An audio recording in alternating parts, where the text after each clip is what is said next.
If you're like me, you care about election integrity for a couple of reasons. First of all, you want to make sure the real winner of an election wins the election and is declared the winner of the election. Also, frankly, of equal concern, you want to make sure that no matter what happens on the day after Election Day, win or lose, you can walk away from that process knowing that it was fair and square and no fraud took place.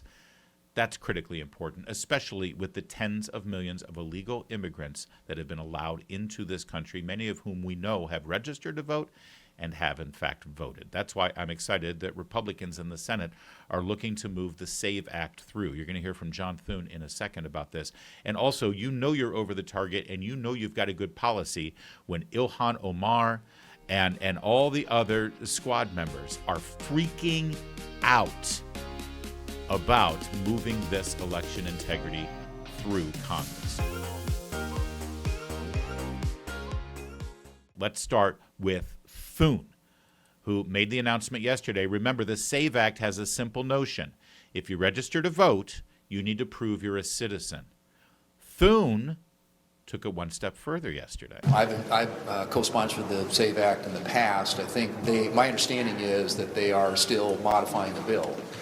It includes right now a requirement that you be a citizen to register to vote, but it doesn't include a requirement that to vote you be a resident. So in other words, if you're going to have what we call voter ID or photo ID when somebody goes into the ballot box to vote, that's not currently covered in the bill. So that's being fixed and addressed, and I think the new bill that comes out hopefully will deal with that.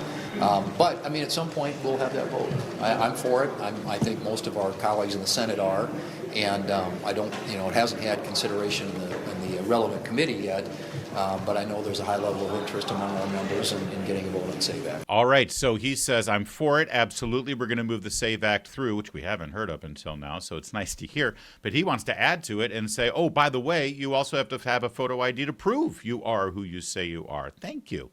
Now, how do you know that this is a good idea? All the right people are freaking the hell out about it. Let's start with Jay Inslee. Now, he is a former governor of the state of Washington, and he made a remarkable statement about this. He's asking Democrats in the Senate to go the other way. And, here's what he suggests. In the midst of ICE horror, the Senate needs to prohibit Trump from using ICE as a voter suppression tool. All right, just read along with me here. The logic's remarkable. Senate Democrats need to put into the appropriations bill a prohibition on ICE agents being near polling places. It's a must-have. Last chance to do this. I want to think through the logic of this for a moment. Jay Inslee, Democrat, like I needed to say, former governor of Washington, is worried that ICE will be used for voter suppression. Now, remember, only U.S. citizens can vote. And ICE enforces immigration laws, specifically going after people who are, by definition, not U.S. citizens. So he wants to make sure that ICE agents can't be near polling places. Polling places is where you go to vote, where legally citizens are going to vote. So if an ICE agent is near a polling place where only citizens are gathered to vote, how could their presence be a voter suppression tool? I mean, again, I'd love for Governor Inslee to expand on this idea. We'd love to have him on the show here because I have questions for the governor. The only votes that would be suppressed by having law enforcement agents who are specifically focused on getting illegal immigrant non-citizens deported to their home country, the only votes that would be suppressed would be those votes of non-citizens, which I'm told reliably never happens. We don't want ICE near polling places because that would suppress our vote, our base, the people who vote for us. You've said enough, Governor Inslee. Let's have Ilhan Omar come into the conversation. She's joined the chat. Hold my beer, Ilhan says. ICE will leave Minnesota if you hand over your voter rolls, tells you everything you need to know. This was never about immigration or fraud. It was always about rigging elections. Now, hang on a second. First of all, I don't think anybody said ICE will leave Minnesota if you hand over your voter rolls, but what has been said by Tom Homan and other members of Department of Homeland Security is that part of the cooperation between the state of Minnesota and Department of Homeland Security and Immigration Enforcement is to see the voter rolls to ensure that non-citizens have not registered to vote. And Ilhan Omar believes that that would be rigging an election to make sure that only citizens are registered would rig the election. Well, I mean, it would rig it, I suppose, if you define rigging as removing anyone who is not allowed to vote from voting. I mean, it would certainly make it harder for her to win re-election, apparently. I just love it when they think no one else is listening to them talk or reading what they tweet. Do they know what they're saying? I don't think they do. And Congresswoman Jayapal, also from the state of Washington, very concerned about the emphasis on only citizens registering to vote and ensuring that people who show up to vote are, in fact, the people who they claim to be by utilizing a photo ID. She calls it something remarkable. This is a huge issue. We're filing cases in court around states that are trying to suppress voters, refuse to provide water to people at the polls, all the ways in which voters are intimidated, including, as you mentioned, new ID requirements that Republicans are trying to get into many places. That's voter intimidation, ladies and gentlemen, when you ask for a photo ID. That's what she calls it. Voter intimidation. It's really intimidating to ask for an ID to prove you are who you say you are. Also, by the way, it's driver intimidation if you require a driver to use their driver's license. It's check casher intimidation if you demand to see ID before cashing or depositing somebody's check at a bank. All of these racists who run the banks. It's unbelievable. We can go on, but I think you get the point. Oh, let's not forget, it's air travel passenger intimidation every time TSA asks you to prove you are who you say you are to use transportation. Okay, Ed Markey from Massachusetts, he was beating the same drum there on CNN. They're certainly all on the same page, and they all have their talking points. They don't realize how revealing those talking points are. I hear what you're saying, but let's not divert away from the issue of my question here. Do you want it abolished, or do you want it reformed? What do you want to happen to ICE? I don't trust this administration. I don't trust this administration with the ICE funding. So to the extent to which we need to stop and have this debate and make them accountable, let's see if the Republicans are willing to rally around a way in which we deal with this issue. Otherwise, we're going to continue to have this unfolding constitutional crisis beset every city in our nation before the end of this year, including on Election Day, when the Insurrection Act is going to be invoked by Trump, and he is going to try to make sure that minority voters especially are not allowed to come out and participate in our democracy. That's what this is all about. It is a crisis point in our nation's history. Oh, what a freakazoid tinfoil hat wearing conspiracy theorist here. The Insurrection Act is going to be brought in on Election Day. Okay, Ed. Okay, Gramps. Eat your porridge and go to bed. Although that last part is what's really revealing. Once again, what's all this about with ICE and the enforcement of immigration laws? What's the bottom line? To try to make sure that minority voters especially are not allowed to come out and participate in our democracy. That's what. There you go. He's worried about people not coming out and participating in our democracy. Again, I ask you, if immigration laws are being enforced, and you are a citizen of these United States of America, how will immigration laws being enforced keep you from coming out and voting in this next election? Answer: they won't. Enforcing immigration laws on people who are not legally in this country and not citizens has no effect on people coming out to vote, because the only people who are allowed to vote are citizens. So what exactly is he saying? We know what he is saying.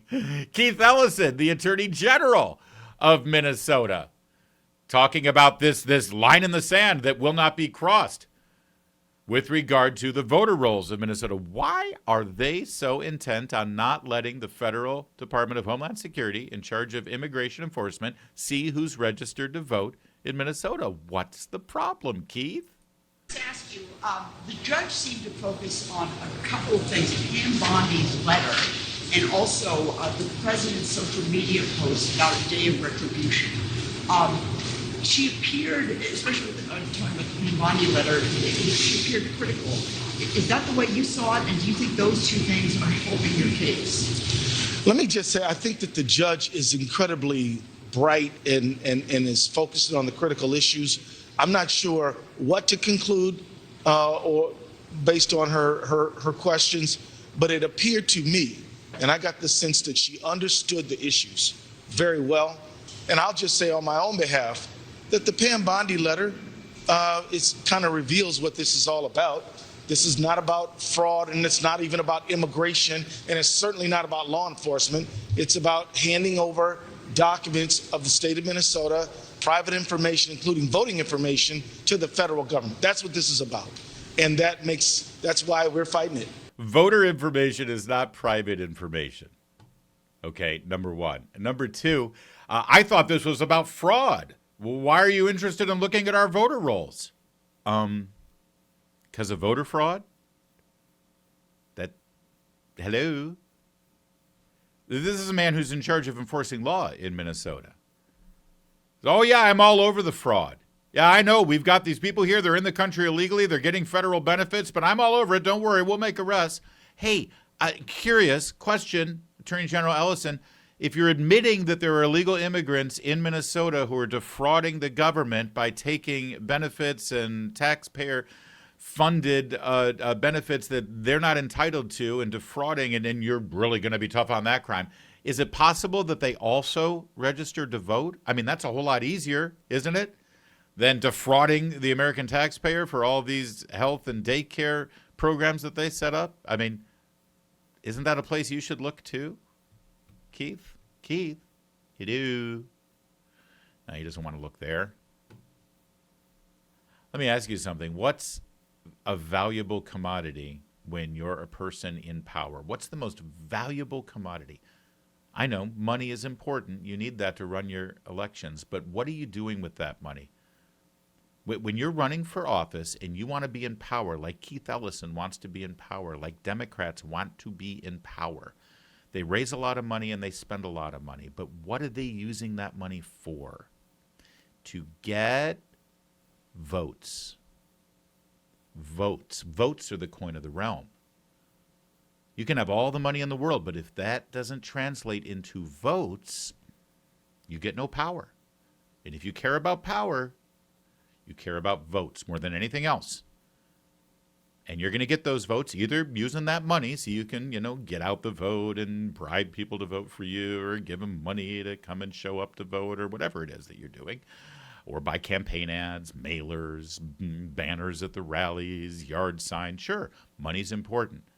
But ultimately, you want those votes. And you're going to get those votes by either using your money or by manipulating the law to have those votes just show up. In fact, those votes are a lot cheaper to get than all the ones that you have to spend with yard signs. It sort of makes sense, doesn't it? That they're really upset about this focus on potential fraudulent election activity. Yeah. Minneapolis Mayor Jacob Fry, by the way, reiterated yesterday how important keeping illegal immigrants in his community are to him. He's going so far as to make an ostentatious claim. Watch. Why Minneapolis is a sanctuary city, and why you believe being a sanctuary city makes Minneapolis a safer place. There's a lot of terminology about what is or what isn't a sanctuary city. But in Minneapolis, we have something called a separation ordinance. And what that ordinance states is that we do not work on immigration enforcement. We do not cooperate with federal agencies around immigration enforcement. We do work extensively with federal agencies to protect people and keep them safe. As I mentioned, we've had a number of incidents, many different administrations where we've worked with the federal administration to help. But it's not on federal immigration law. Why?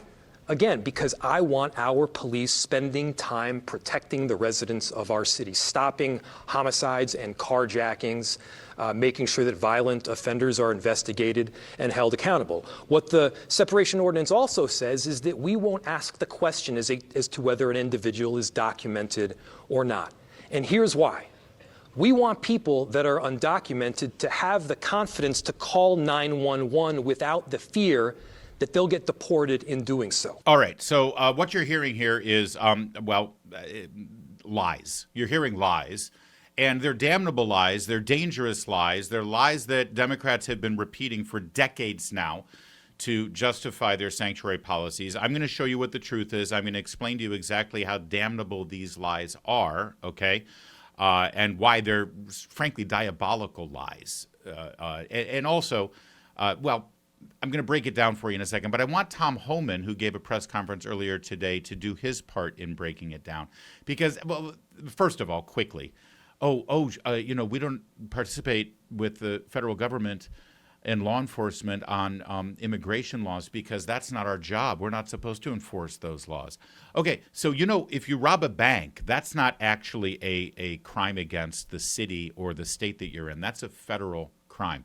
It's the FBI who will ultimately arrest you for robbing a bank, right? It will be a federal court that convicts you for robbing a bank. Robbing a bank is a federal crime. So if somebody robs a bank and they go running out of the bank and they're running down the street and the alarms are blaring and they're dressed like, the criminal with the, mask on and he's carrying the bags of money, right? Like in the cartoons. And they run past a Minneapolis police officer. Is the police officer going to go, federal crime, not my problem? Is that what they're going to do? Because, their job is to focus on the crime problems in Minneapolis, murder and rape and arson, larceny, shoplifting, right? I mean, it's not their job. It's not part of their budget. They have limited resources. Well, that's ridiculous. Of course, Minneapolis police would arrest the criminal running down the sidewalk with their bags full of money that they just stole from the bank. And then what will they do? They'll hold them, and then they'll turn them over to the federal law enforcement to prosecute them, won't they? It happens all the time. But they're picking and choosing this law not to do that with, aren't they? Why? Why? Well, we just explained the votes involved, but there's other aspects of this too. Let's go to Tom Homan, who addressed this issue beautifully today.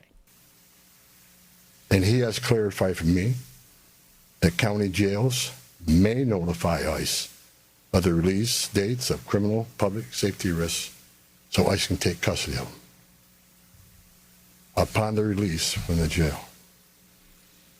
And let me tell you why that's important. I know people are a lot concerned about the manpower has been set in law enforcement manpower. Look, I've said this many times before. I've said it for the last several years. Give us access to the illegal alien public safety threat and the safety and security of a jail. It's common sense. It's safer for the community, it's safer for the agent, and it's safer for the alien. Because anything can happen on a street arrest.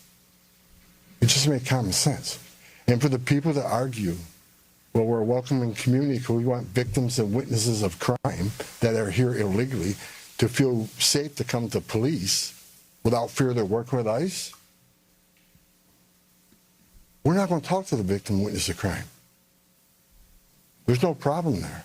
That's right. There isn't a problem there, and there never has been. When they first started these sanctuary policies, it was all based on a lie that victims of rape and spousal abuse and murder, or, well, not the victims of murder, but people who witnessed a murder, will not come forward and will not tell law enforcement about the crimes that they have been victimized in, lest they open themselves up for deportation because they're in the country illegally.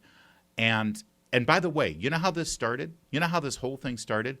Illegal immigrant men who were abusing the women in their lives, either girlfriends or wives, children, what have you, They were beating them up. They were molesting them. They were raping them, and they would intimidate them. And gang members would do this too in the barrio, Southern California, and other areas where you've got a large illegal alien Latino community where you've got gang members. They would say, "You rat us out. You tell the cops about this. You'll get deported." And Democrats have repeated this lie. That in the same way that these gang members or these abusive husbands or spouses or fathers have used this lie as an intimidation tactic to keep their victims quiet and under their control, Democrats repeat the same lie to keep members of these minority communities under their control. There is no long history of victims of abuse or crimes being deported after they've reported their crime. In fact,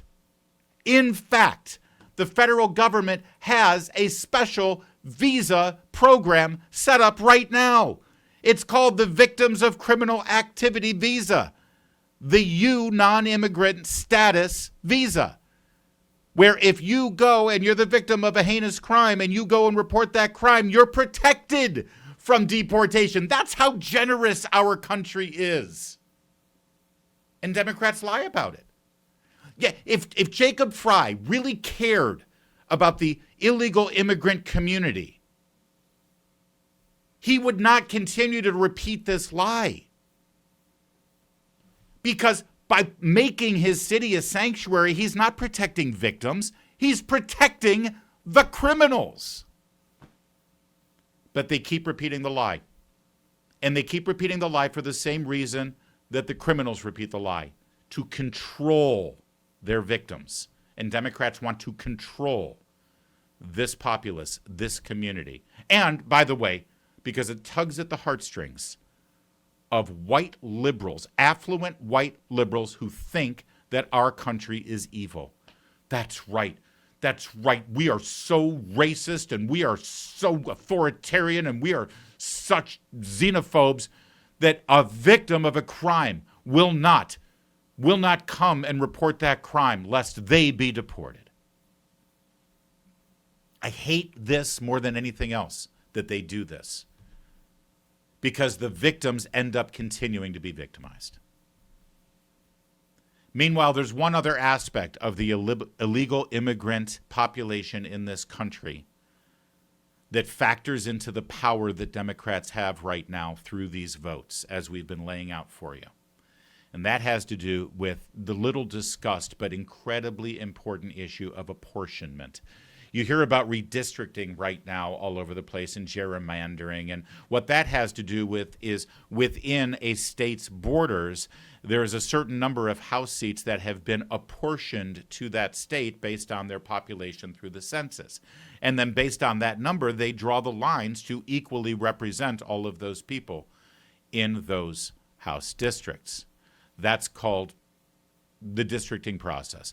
Apportionment is the step before that, when a state is assigned those members of the House of Representatives. Take a look at this chart from a group called the American Redistricting Project. This is what the apportionment in the United States of America will look like in our next major census, 2030, if they only count citizens in the apportionment. You see, up until now, they count every warm body. Non-citizen, green card holder, illegal immigrant. You're there, you get a census form, you get it sent in. Have you ever noticed that in heavily Democrat areas, Democrat cities, they go through a very robust and very well-funded effort to get those census forms filled out and submitted? Why? And they specifically go to communities that have illegal immigrants. Why? Power. You see, these people don't even have to vote for Democrats to get power. They get congressional seats based on all of the people who fill out the census in their state. And the more census forms that come in, fraudulent or not, the more people that are counted in that state, which means the more congressional districts they get. But if they only counted citizens, take a look at what would happen to the map. Florida and Texas would get 2 more congressional seats. Arizona, Georgia, Idaho, North Carolina, Ohio, Tennessee, and Utah would all get one more seat. Hey, what do all those states have in common when you look at the Electoral College map for every presidential election? Florida, Texas, Arizona, Georgia, Idaho, North Carolina, Ohio, Tennessee, Utah. Gosh, they all have something in common, but it's not hitting me. Meanwhile, certain states would lose congressional seats. California would lose 6 seats if you only counted citizens. New York would lose 2 seats. Illinois, New Jersey, and Rhode Island would each lose 1 seat. That's a huge swing in power, isn't it? And those are all seats that would go to the House of Representatives. But even more so, that's how they determine the Electoral College every presidential election. The Electoral College numbers that are assigned to every state are a combination of the 2 senators that that state has and then the number of members of the House of Representatives.